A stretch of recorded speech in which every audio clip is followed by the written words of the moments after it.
د معاشرې کسان مسلمانان دي پښتانه دي هغوی ته چې یو پوروړی ووایي چې د قیامت په ورځ به د خدای حضور ته ګورو دی وایي څه لا نه لرې چې هلته بیا حساب راسره وکړي العیاذ بالله الف مره العیاذ بالله دغه سړی په دې خبره د اسلام اوځي کړه موږ به راینا مسلمانان یو لمونځ مو د اسلام جز ګڼلی دي بس روژه هم نیسو زکات کې مو ورکړي که مې نه ورکړي سرسایه بس فورا ورکو او پاته نور معاشره چې کم سو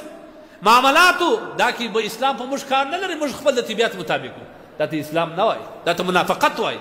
نیم اسلام منم نیم نه منم دا منافقت دی که نه تا چې د بندګۍ پړې غاړې ته واچوئ بیا به پر څلورو د الله په امر روان یې دا خپل ټول ځان اولاد به د خدای د حکم تابع ګرځئ دا خپل خواهشات خپل فکر سوچ دا به د الله په احکاماتو کې نه چلی تباه به سې دا زموږ تاریخ په دې ګواه دی تاسو وګورئ چا چې د خدای په وحی کې سوچ چلولی دی قوم عاد قوم ثمود فرعون حامان نمرود دا ټول تاریخ موږ ته داسې عیان ښود چې هغوی څومره طاقتونه درلوده لیکن بیا هم الله تبارک وتعالی زیر زبر کړ حضرت علي رضی الله عنه په باره کې راځي کان کثیر البکا والخوف حضرت علي رضی الله عنه به همیشه ډېر ژړل او ډېر ویره به سره او دی به په دنیا کې د دوو شیانو څخه ویره دي او په دې موږ ټول اخته یو واورئ حضرت علي رضی الله تعالی عنه به په دنیا کې د دغه دوو شیانو څخه بیرېدی او ده به ویل دغه انسان تباه کوي هلاکوي کوم دوه شیان یو اوږده اوږده امیدونه ساتل نو به دی بنګله جوړه کړم نو به دی ولاړ سم داسې کاروبار به وکړم دونې پیسې به زیات کړم داسې سرمایه به جوړه کړم و داسې به وکړم داسې دا ته طول العمل وایي اوږده اوږده امیدونه دا الله پاک جل جلاله د دغه اوږدو امیدونو د څخه الله تبارک وتعالی د ده یریږي بیا به په هلاکت طول العمل او دوم اتباع الهوا د خپل خواهشاتو تابعداري کول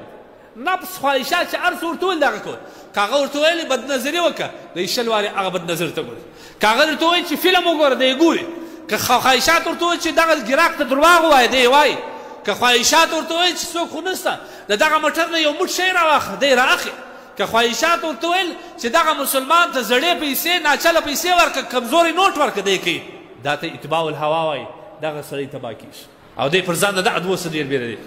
او دا زما په معاشرت کې د ټولو زیات دی هر چا چې پوښتنه وکړي څه خواست کړي نبي علیه الصلاه والسلام د شب قدر په باره کې عایشه رضی الله عنها ورته وایي یا رسول الله که شب قدر رالي دا هغه وخت چې هره دعا علاقم دی هره دعا علاقم دی دی ورته وایي حضرت عایشه ورته یا رسول الله کومه دعا موږ وکړو په دا وخت کې چې قبول شي زموږ د ځوانانو چې پوښتنه وکړي دوی دا یې زده کړي وایي د شب قدر یو ګړی دی بس ژر چابک چابک دعا وکړه نو چې وایي کومه دعا کوې خدایه پیسې راکړې دولت راکړې سرمایه راکړې ښه کور راکړې بس خلاص زموږ هدف ټوله دنیا ده موږ د دنیا بچیان یو حالانکه حدیث کې راځي کونو ابناء الاخره د آخرت بچي د ځانه جوړ کړي نبي علیه السلام دا نور ته وایي چې د پیسو غوښتنه وکړي شب قدر په ورځ یا اللهم انک عفو تحب العفو فاعف عنا ای الله ته معافېدو والا ذات یې معافي دې خوښه ده موږ معاف دغه دعا لیکن موږ څه خواست کړو پیسو چې دا لاس پورته کړو د ګناه مې ایري مغفرت مې ایري هر څه مو ایري بس اول دواره خدای ته خو یو ښه حلال رزق راکړې خدای ته خو مې بچیان په رزق ماړه کړي نه به خواخوږي کېږي د لوږې به نه مردارېږي د خدای بنده د خپل ګناه او د آخرت په باره کې حساب دنیا کې که وږي سیم تاسو وګورئ د نبي علیه الصلاه والسلام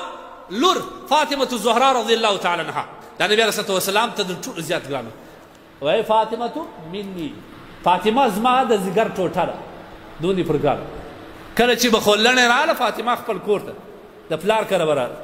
زما دغه چې د پلار کره راس تندي کې درې ګونجې واچي چې کله به لاړ نه یو اکرام سته نه یو دعوت سته نه یو جوړه کلي سته د پلار او د ورور په تمه راغلي ورور او پلار در هغه ساعته په تروش تندي ګرځي چې تر څو دا غریبه ځي دا بل کال بیا زړه نه غواړي چې راسي افسوس پر موږ باندې افسوس فاطمه مني فاطمه زما د زړه ټوټه ده د الله رسول وایي کله چې به دا د رسول الله کور ته راغله نبي علیه الصلاه والسلام به هغه د نبوت ځای ورخالي کړي دا به پر کښېښود چې دی به چیر ناست دا به پر کښېنولاله دا فاطمه یو وخت نبي علیه الصلاه والسلام ته په شکایت را په دا وخت کې د خیبر د لورې څخه مال غنیمت ډېر راغلی غلامان پکښې وو منځې پکښې وې فاطمه رضی الله عنها نبي علیه الصلاه والسلام ته لاسونه ښکاره کړه دا څوک ده دا د رسول الله لور ده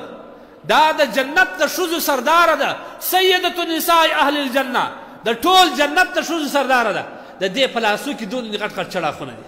وایي بابا جان زما لاسونه وینې زه چې کله دا چکۍ کوم دا اوړه مې دوم زما لاسونه وینې کوي ما ته یو مینځه راکړه. ای د الله رسوله زما دا ځیګر وینې سره ختلی دي، زه چې دا اوبه راوړم دا اوبه ډېر درنې ما ته یو مینځه راکړه. د الله رسول څه وایي؟ وایي تر څو چې ټول انسان مسلمانانو ته ونه رسېږي بچی تا ته نسم درکولی. بیا د دې د تسلي دپاره وایم لورې زه به تا ته یو داسې تسبیحات تر وښیم چې ته هغه وایې د درو مینځانو کار به بیا ته کولی سي درته اسان وي.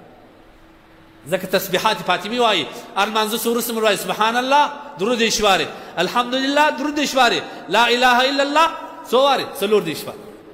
الله اکبر. فاطمه رضی الله عنها ته تسلي رسول الله په دا رقم ورکوي. دا د نبي علیه الصلوة والسلام د ځیګر ټوټه ده.